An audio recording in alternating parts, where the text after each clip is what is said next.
You are sitting across from your best friend at a small table in a crowded coffee shop. The air is thick with the smell of roasted beans and the noise of a dozen overlapping conversations. Your friend is visibly falling apart right in front of your eyes. They have just gone through a devastating breakup, or perhaps they have been fired from a job they held for 10 years. They are crying and pouring their heart out to you and looking for a lifeline. You feel a massive wave of empathy crashing over you, and you desperately want to help. You want to say something profound. You want to say something that heals the wound or at least acknowledges the depth of their pain. But when you open your mouth to speak, your mind goes completely blank. You search the library of your brain for a sentence that matches the gravity of the situation. But the shelves are empty. All you can manage to summon is a hollow mumbled phrase like "that sucks." Or maybe you offer the ultimate verbal shrug, which is saying it is what it is. The moment hangs in the air like a lead weight.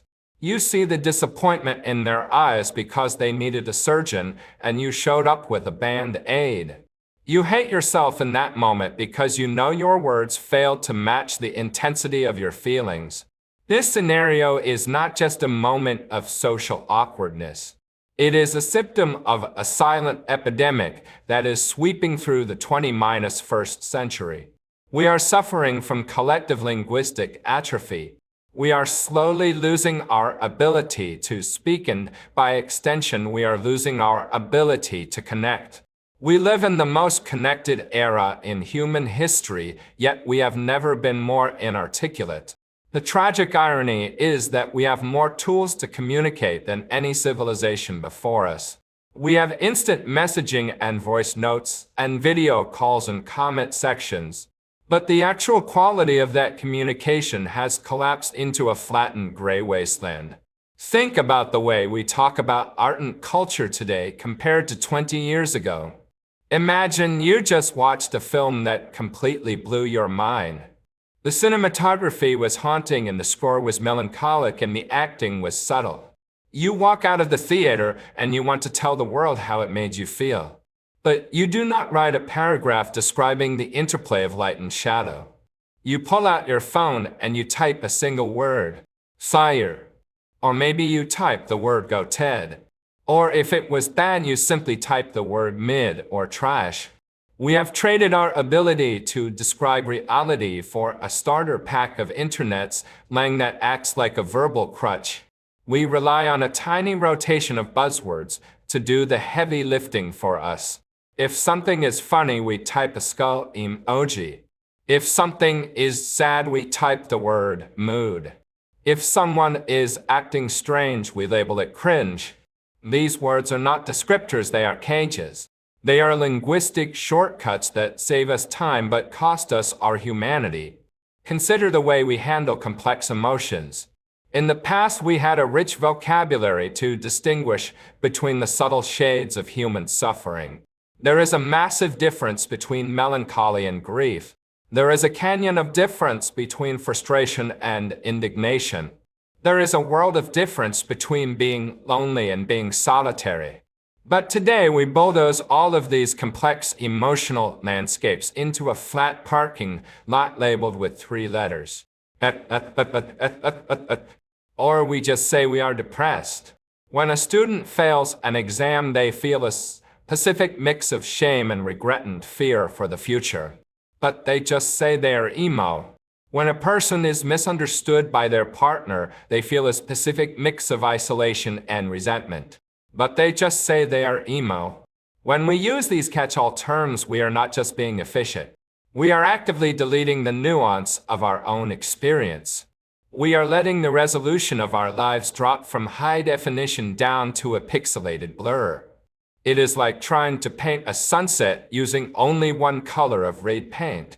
You can get the general idea across, but you lose the magic in the texture and the truth of the moment. This phenomenon is accelerated by the internet feedback loop, which rewards speed over depth. We have become addicted to what I call the template response. Look at the comment section of any popular video or post. You will see thousands of people saying the exact same thing in the exact same way.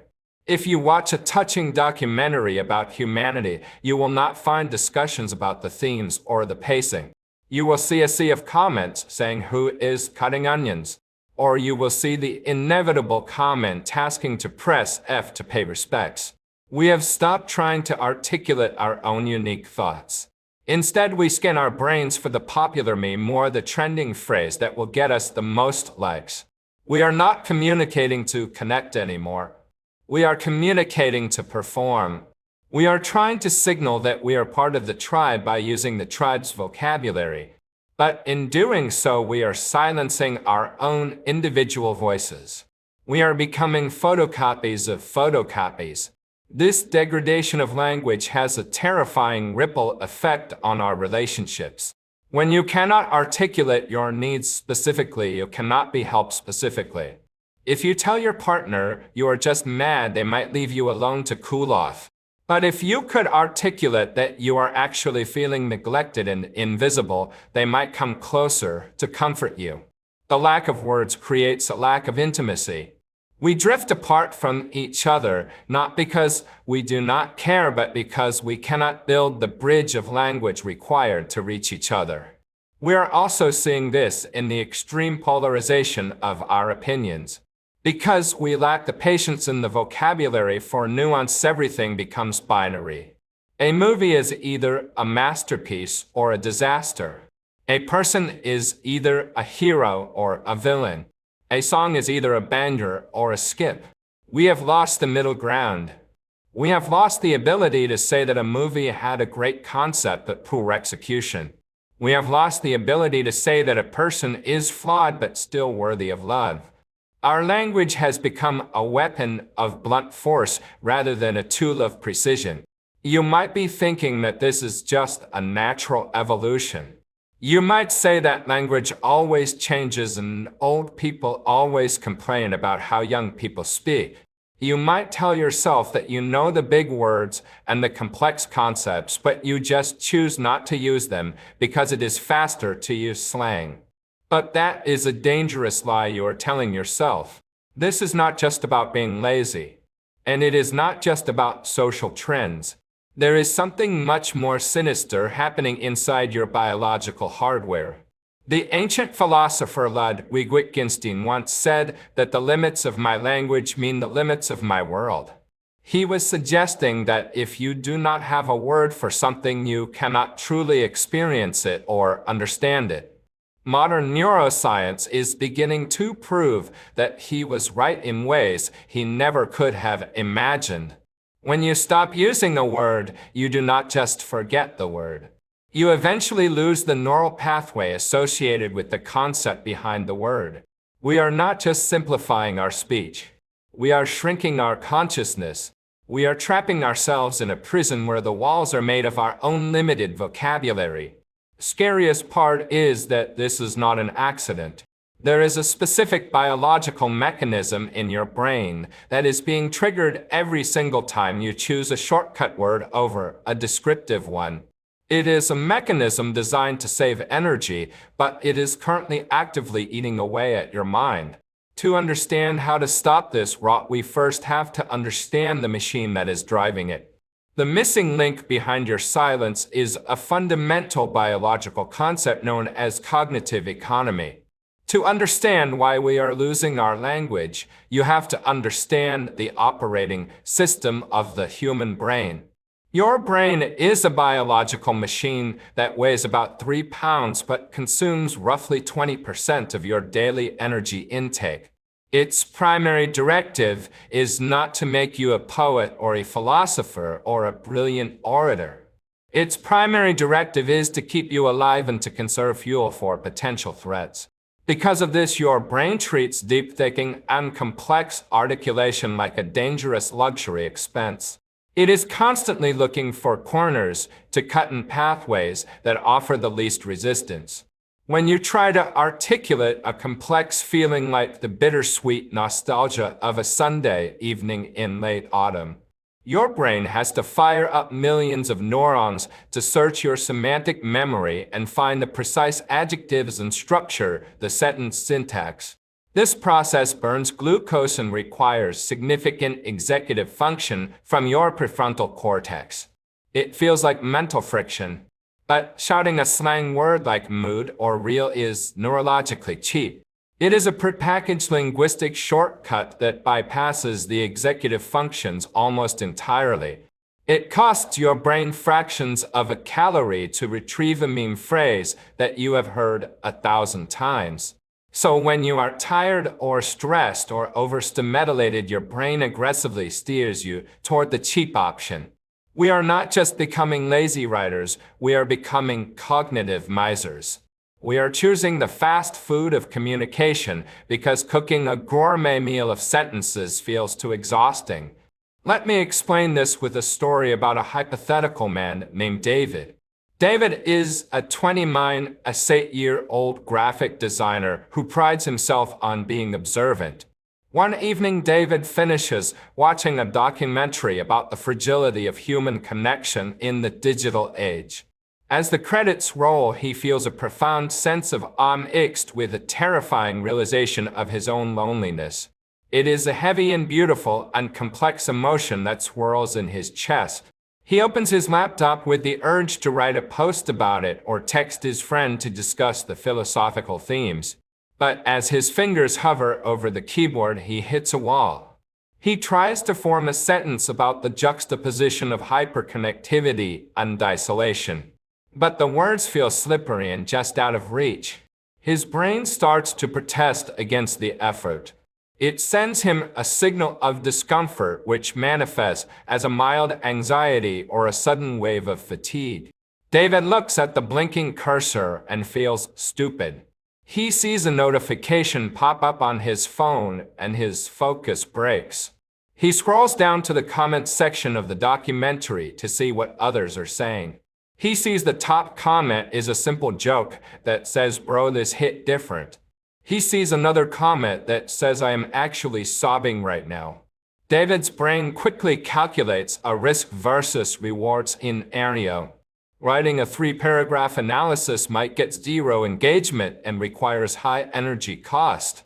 But typing a generic phrase like this is deep, is safe and socially validated and energy efficient. So David deletes his half-written sentence. He types the shortcut phrase and hits send and gets his tiny dopamine hit of completion. He feels a momentary relief because he participated in the conversation. But deep down he feels a hollow ache because he knows he betrayed the complexity of his own experience. He took a diamond and traded it for a plastic bead. This is where the neuroscience gets truly terrifying because of a process called synaptic pruning. Your brain operates on a strict use it or lose it policy regarding your neural pathways. Imagine your vocabulary is a trail system through a dense and wild forest. If you walk the path of complex description every single day, the trail stays wide and clear and easy to travel. The neurons that connect the feeling of melancholy to the word melancholy are strong and insulated with myelin. This allows the signal to travel fast and effortless. But if you stop walking that path to take the paved highway of internet slang instead, the weeds and vines begin to overgrow the old trail within a matter of weeks. The biological connections physically degrade and break apart. Every time you choose the easy word over the right word, you are physically severing a connection in your brain. You are teaching your mind that nuance is unnecessary noise that should be discarded to save space. This is why you can feel the emotion of anger but cannot explain if it is resentment or indignation or betrayal. You have lost the map to that specific territory of your mind. But the trap goes even deeper than just biology. We are also victims of the extreme polarization of the digital feedback loop. The algorithms that rule our lives are designed to maximize engagement, and engagement thrives on extremes. Nuance is the enemy of the algorithm because nuance does not make people click. The algorithm wants you to be outraged or ecstatic. It does not want you to be contemplative. If David had posted his nuanced review of the documentary, it would likely have been buried. But if he posted a review saying this movie is trash or this movie is the GOAT, it would get likes and replies.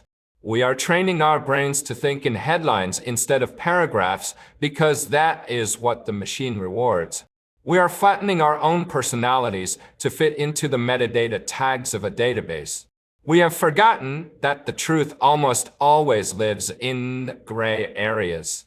We have forgotten that a person can be annoying but also kind, or that a job can be stressful but also fulfilling. Our internal resolution has dropped from 4K definition to 8-bit pixels. This leads to a phenomenon I call emotional constipation. Because we lack the words to process our emotions, they get stuck inside us. Language is how we metabolize our experiences. When you can name a fear, you can manage it. When you can describe a sadness, you can move through it. But when you only have the word bad to describe a trauma, remains a shapeless monster in the dark. You feel the weight of it, but you cannot grab it or throw it away. You are left with a vague anxiety that hums in the background of your life like a broken refrigerator. We are losing the ability to see the dew on the flower petals or smell the rain on the asphalt. Not because the world has become less beautiful, but because we have thrown away the lenses required to see it. We are becoming spectators in our own lives, watching the movie without listening to the dialogue. If we do not stop this process, we will eventually become unable to think anything that cannot be expressed in a 15-second video. We will become hollow vessels that simply echo the noise of the internet back and forth to each other. But there is a way out of this trap. Your brain is plastic and it can be molded back into shape. You can reclaim your voice and you can replant the forest of your mind. But it requires a radical shift in how you operate your daily life. It requires you to go to war against your own biology and the algorithms that control you. The good news is that your brain is not a static machine that is permanently broken. You possess a superpower called neuroplasticity, which is the ability of the nervous system to change its activity in response to intrinsic or extrinsic stimuli. This means your brain can physically rewire itself until the very day you die. You can clear the weeds from the path and you can rebuild the highway of your expression. But you have to be willing to pick up the machete and start chopping through the overgrowth. We are going to reverse the atrophy and reclaim your ability to speak and feel with high resolution. You are not going to do this by simply reading a dictionary or memorizing a word of the day. You are going to do this by forcing your brain to do the heavy lifting that it has been avoiding for the last decade. The first mental shift is what I call the descriptive embargo. For the next 7 days, you are strictly forbidden from using the 5 most common filler words in your vocabulary. You cannot say the word cool. You cannot say the word nice. You cannot say the word crazy. You cannot say the word interesting. You cannot say the word weird. These are the beige paint of the English language and they are suffocating your creativity. When you want to praise a movie, you cannot just call it good. You must pause and force your prefrontal cortex to search for the specific attribute that made it good. Was the dialogue snappy and realistic like a wiretap? Or was the lighting gloomy and atmospheric like a Renaissance painting? This will feel incredibly uncomfortable and frustrating at first. It will feel like trying to write your signature with your non-dominant hand. You will stutter and you will pause and you will feel that friction of cognitive load that we talked about. But that frustration you feel is actually a good sign. That is the sensation of your dormant neurons firing back to life and forging new connections. You are forcing your brain to burn glucose to find the word rigorous instead of settling for the word hard. You must stop treating language as a tool for efficiency and start treating it as a tool for precision. When you taste your morning coffee, do not just swallow it and check your email. Ask yourself if the roast tastes like burnt caramel, or if it has a hint of acidic fruit, or if it tastes like wet cardboard. Describe it out loud to yourself in the empty kitchen. By rejecting the easy words, you force your brain to engage with reality on a deeper level. The second shift is what psychologists call emotional granularity training. You need to download a high-resolution wheel of emotions and save it to your phone and look at it every single day. Most of us only operate with primary colors like sad and mad and happy and tired. But a master painter uses 1,000 different shades to create a masterpiece.